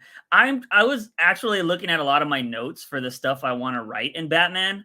I don't think I've ever wrote that. I don't think I have a I'm the Batman moment. I don't think you need it anymore. Yeah. Now, granted, cleverly, Matt Reeves and the Batman used it in a completely different way, saying, I'm vengeance. Yeah. When we saw that trailer, we're like, oh, shit. Yeah, it was cool. But, like... that was when we had hope. Yes. Yeah. The idea of I'm Batman is, like, it's cool when it's somebody who is unfamiliar with the world of DC. When you're talking to Hawkman, a fellow hero that has known you for years, why do you have to remind him that you're Batman? Yeah, I agree. I think it's also like, you need a real good reason for him to say that. Like, if Batman was getting the shit beat out of him and he just kept getting up, kind of like the Tom King thing, I don't want to steal it from that. But if he's like, why do you keep getting up? Like, I'm just going to beat you down. Like, why are you going to do this? Like, get up. I mean, I feel like I'm genuinely stealing Tom King's thing right here. But for example, like, at that point, if you're talking, if he needs to answer the question of like why he's doing something, I think that's where it could work. Like, if he's just like a bloodied, beat up Batman and he's like, because I'm Batman, you know what I mean? Yeah. And like, I think you would need to add something in there, like kids are watching it happen, or somebody he's trying to save watches it happen. You know what I mean? Because that's a little bit more impactful, right? Because those people are watching Batman stand up for them. And so he's being questioned and he answers like, I do this because I'm Batman. Like, I don't do this for X amount of other. He's not going to reveal the real reason to do it. You know what I mean? But again, even then, I think you have to set up a good context of why he would say that. But just being like, because I'm Batman, is now you're getting into how it should have ended fucking series. Yeah. You know what I mean? The YouTube show. So it doesn't work. Like, it is a meme at this point. And I don't think you need it at all. Yeah. It's very hard to pull off something really cool like that without it being cheesy. You know? For sure. And I think I think you should avoid that kind of stuff. And I feel like a lot of writers continue to do that, right? Like, because Tom King could have easily put I'm Batman instead of I'm still here. Yeah. You know what I mean? With that whole thing, it could have ended with like, because I'm Batman. And I would have been like, ew. But like he didn't. And I think that's kind of the same thing with Matt Reeves, right? Like we're like, oh, just the slightest change can make something awesome. And so yeah, I agree. Like that's kind of cheesy. I did see that the last story, obviously, I don't think you read any beyond that, but it has Catwoman in it. I don't know what was going on there, but Catwoman was in that story. So cool. It's a story that is narrated by the Riddler. Mm-hmm. And it's basically just a story of who he thinks like the character of Batman is. Oh, okay. He's just like, oh, he fights the Penguin and he doesn't like the Penguin, blah, blah, blah. But like he also likes Catwoman. And it's like it legitimately feels like maybe for a young reader, like 13 and younger, could possibly read that story and be like, oh, I understand who Batman is. You know what I don't like about urban legends? I don't like that there's not a theme that goes along with it. Yeah. Like urban legends should be people telling stories about Batman from their perspective. No, the shit from freaking Detective Comics that we read, that one dude being like, oh yeah. That was Tamaki, right? I think? Yeah. That should have been a story in Urban Legends. Yeah. There is a story in like DC randomly throws together those random books with just random scattered issues. It was a Batman v Superman book, and it was like a lot of just Batman and Superman stories together. There's one story of two kids fighting, having a little argument of who would win in a battle. And it's like, no, Batman would win because he would bring out his kryptonite and he would do this. And they're like, yeah, but Superman would actually win because he would do this to block the kryptonite. He's like, oh, yeah, well, Batman would actually get in his spaceship and fly out to this. Like, it was a really fun story to read because at the end, Superman and Batman are watching the two kids. And like, Superman's like, what do you think? And he's like, I actually would have done this. Or he says something like that. And it's just funny, and then they both like fly away, which I thought was kind of cool. Well, so it needs to be more stories like that. I've even said, and we've hinted, like we want this story to come out.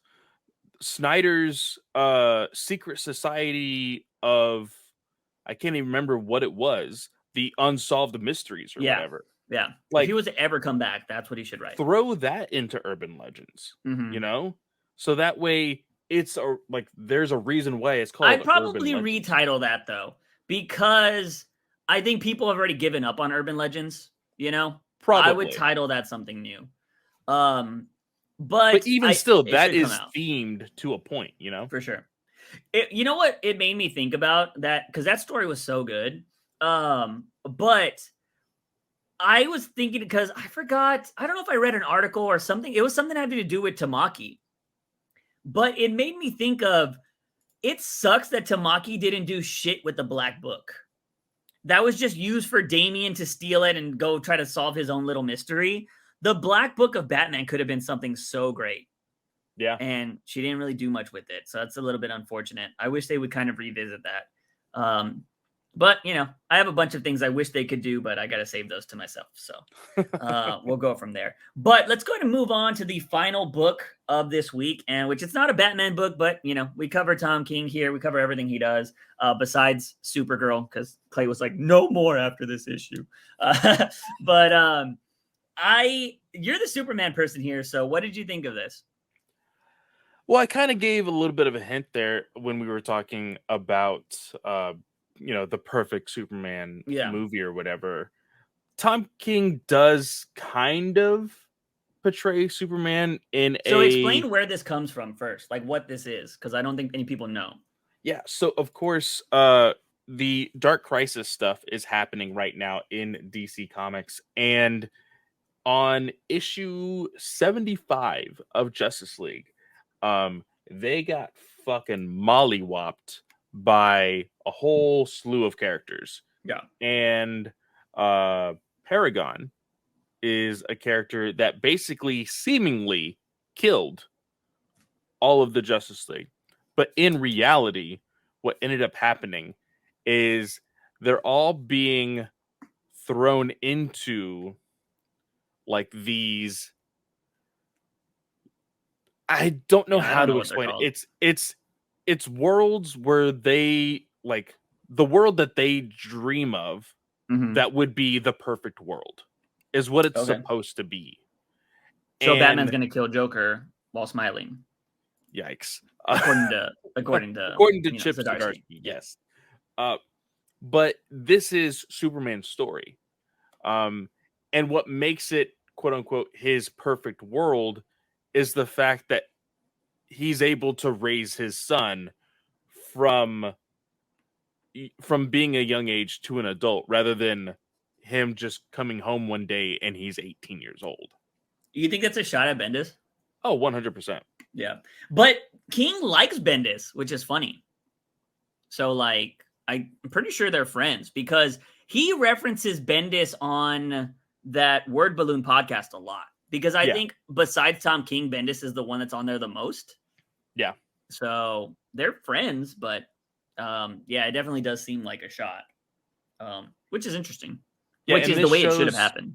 This shows it's really cool because John is Superboy is treated almost like a Robin in the sense of like his costume and everything, and even the relationship a little bit. Yeah, and he acts like a Robin. He does. Going out of his way. Yeah, and I like this. But again, it goes out of its way sometimes to be like, oh, here's the cheesy Superman, quote unquote, everybody loves. Yeah. And that's kind of the stuff that I'm a little tired of when it comes to Superman, because he can be so much more and people still go back to that. Yeah, I agree. This was the first time that I was reading Tom King, and it's not, I've noticed it's not just Tom King that does that. It's kind of a lot of writers lately. I'm tired of people just cussing. Yes. Like, that's getting really annoying to me. John cusses at one point in the story. I was like, that wasn't necessary. And I know we do it in everyday life. Like, I cuss like a sailor, but I also just do it like subconsciously. Like, I don't even know I'm cussing sometimes. I'm like, oh, fuck. Right there. And so, like, seeing it in books is getting kind of annoying. You know what I mean? Yeah. It's like to the point where it's like, I'm the goddamn Batman. Like, I fucking hate that line. It's so annoying to me. But people were using it for a long time. Yeah. And yeah, I don't know. Like, yeah, it's getting a little tiresome for me. So I know they're probably going to get a little bit more of that. King even made a joke about it, though. So I think he's self-aware. He made a joke on his timeline recently where somebody was like, hey, can we just have a book with that chick from the US or the CIA or whatever just cussing like every panel? And he was like, yeah. He was like, we just got to get some art for it or some shit like that. He's made some stupid joke about it, but people have mentioned it to him. But yeah, I'm getting kind of tired of everybody and their mom cussing in every book. It's just getting kind of annoying. Yeah. So, but overall, you know, like, again, I'm not the biggest Superman person, so I thought this book was interesting. I like the idea that John was flying to he wanted to go past Jupiter, right? Like, he wanted to go farther beyond and save more people because he could hear people dying. So I liked him trying to be a hero. You know what I mean? Even beyond listening to his father. He was like, I need to do what I think is right. So I kind of enjoyed that aspect of the story. And I like how Superman was like, you know what? You got to be your own man. It's what you're going to do. And I can't stop you from doing that, you know? Because he kept doing it no matter what. Like, he was like, stop going out there. Stop doing that. I like that there was a moment when Superman saved his ass when Orion was beating the shit out of him. Yeah. But yeah, I don't know. I thought that was kind of cool. Like, it's just something different. And this would ideally be the way that John should have grown up, you know, instead of getting fucking automatically turned into a 20-year-old or whatever the fuck he is now. But yeah, I don't know, man. That's the one thing I do appreciate of King is he tries to show you a timeline. Or he uses time as a way to progress things in his story. Like, and it could even be happening in that moment that he uses it, where one of his best versions of that is those, like, I think it's like 18 panels of it's like 3 9-panel pages in what is it? The bullet time or bullet what is that book called that he came out with that was with the Flash? It's called With the You know, Flash. the Watchmen one. I forget what it's fucking called. Yeah. The Button. The Button, there you go. When he is like getting the shit beat out of him by Reverse Flash. And every panel is a second of him getting beat up for like, I know it's like 18 to 29 panels or something like that, 20 something panels. And it's just a second. And he was all like, you're not going to be able to beat me. He's like, I don't need to beat you. I just need to outlast you.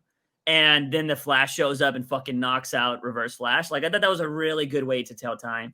In this particular thing, he was doing it by chapters, and each chapter was a year in John's life, which I thought was really cool. And you could see Superman aging over that time, which I thought was pretty cool. So I like the progression. But overall, like, you know, it's a one shot. I wasn't expecting a lot from it.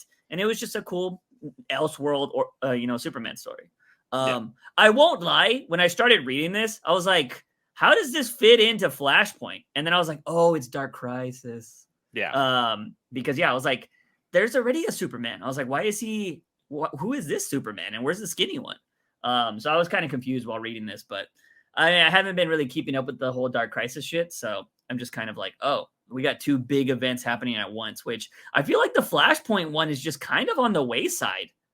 And like, it's not part of the bigger DC shit. They're kind of just letting Johns do something, you know, which is weird. So we will be expecting, if this is true, that scares me, but Dark Crisis Worlds Without a Justice League Batman, because this is Superman, it looks like they are wanting us to wait until the very end of the Justice League line. We are getting this in November.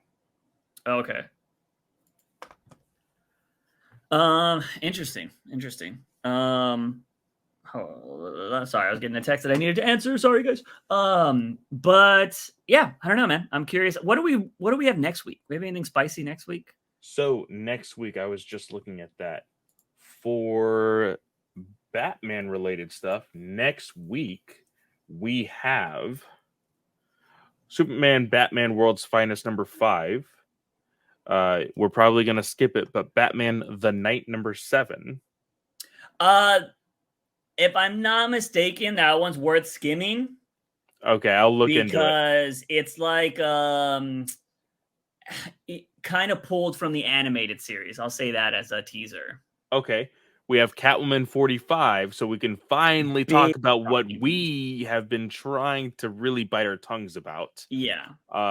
There is also another one-shot for DC Vampires called All Out War. And then after that, we have Nightwing 94. Nice. So that's what you guys can expect next week. But that is it for this podcast. Clay, what do you got going on? Also, I believe you have a Patreon now? Yeah, so Patreon, for those of you who follow me on the Geek Ultimate Alliance Network, it is their Patreon, so go check them out. I actually have a show on there on my own. I have been on other people's episodes on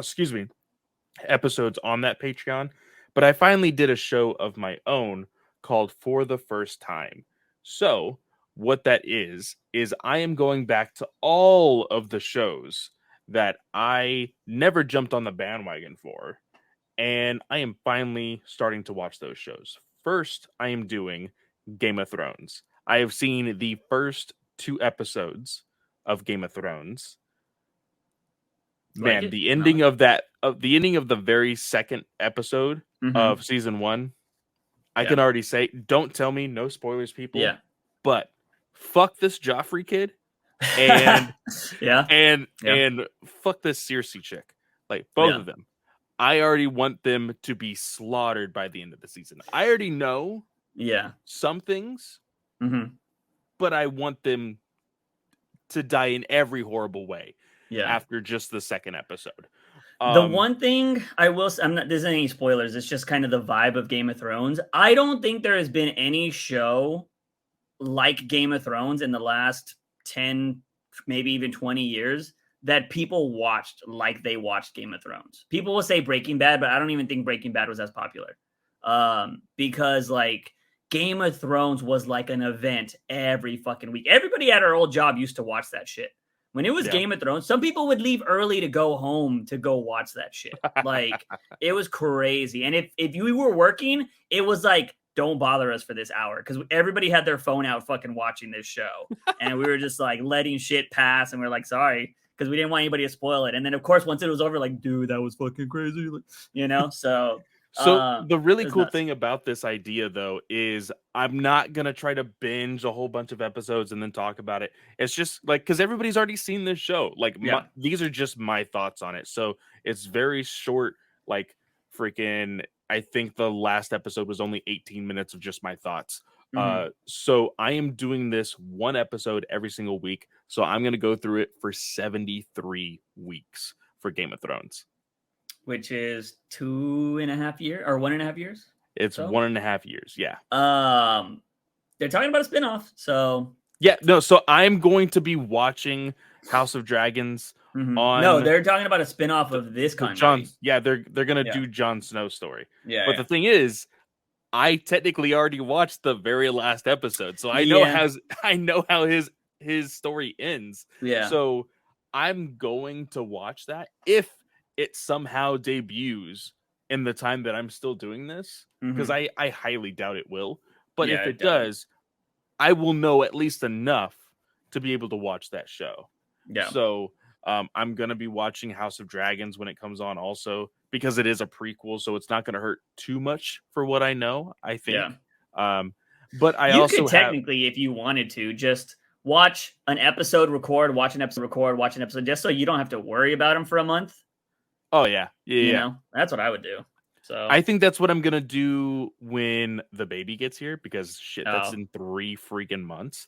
I would start recording those now then. But I also, the shows that I kind of have lined up after Game of Thrones, Dexter, because I still have not seen a single episode of Dexter. Yeah. Damn. But I know what it's about. I don't want to say that show's great. I want to say seasons of that show are great. I know the controversial ending because everybody talked about it when the thing came out. So Dexter is one that I've never seen. And I mean, with all of these streaming services, there's a shit ton of stuff that I could put on that show. So go check it out. It's $5 for Patreon there at the Geek Ultimate Alliance Network. I will say, for any of you Star Wars fans, I did an interview with Adam Christopher for Shadow of the Sith, and me and my co-host have gotten 2 books in the Star Wars universe that are releasing in the next few weeks early, and I'm finishing those up in the next 2 weeks, and we'll be dropping those pretty soon, because the embargo is up on that. So be on the lookout for those. And that's pretty much it. Noise. I would say just follow my YouTube channel. It's been going well. Something weird happened, and I'm going to blame somebody in my Discord. So I had a video yesterday that was at 300 plus views. I woke up this morning and it was at 77. And I was like, the fuck? But somebody in my Discord yesterday was talking about how do you buy YouTube views? Because I did this as a test on TikTok like over a year ago. And they kept asking me questions. I was like, I'm not going to tell you where I got them. And I was like, and I don't think you should do this because you can get your channel deleted. I'm kind of just thinking the coincidence is too weird that I've got these phantom views. This is something that has never happened to me, by the way. And I'm curious if somebody bought me YouTube views to maybe fuck me over or thinking that they were going to help me. But I just think that's really weird. That kind of sucks. Yeah, really weird. And I even asked YouTube, I was like, how does this happen? And they're like, well, we do this to check real-time views. And I was just like, are you saying they're fake? Because I don't want to get in trouble by somebody else is doing that. You know what I mean? Yeah. So yeah, very interesting. But I just thought it was very odd for somebody to say that in my Discord, and then that happens within 24 hours. So very odd. If you're listening to this, I don't think you are, but don't do that shit. And I tried to talk to them on Discord and they never fucking answered. So that's a thing that happened. But Go check out our Discord if you want to talk during the week on anything, ladies and gents. Also, go subscribe to my YouTube channel or my TikTok because I've been posting content there every once in a while. But that's going to be it. As always, I am Juice Wayne. He is Fanboy Clay. And remember, Batman is awesome. News Weekly.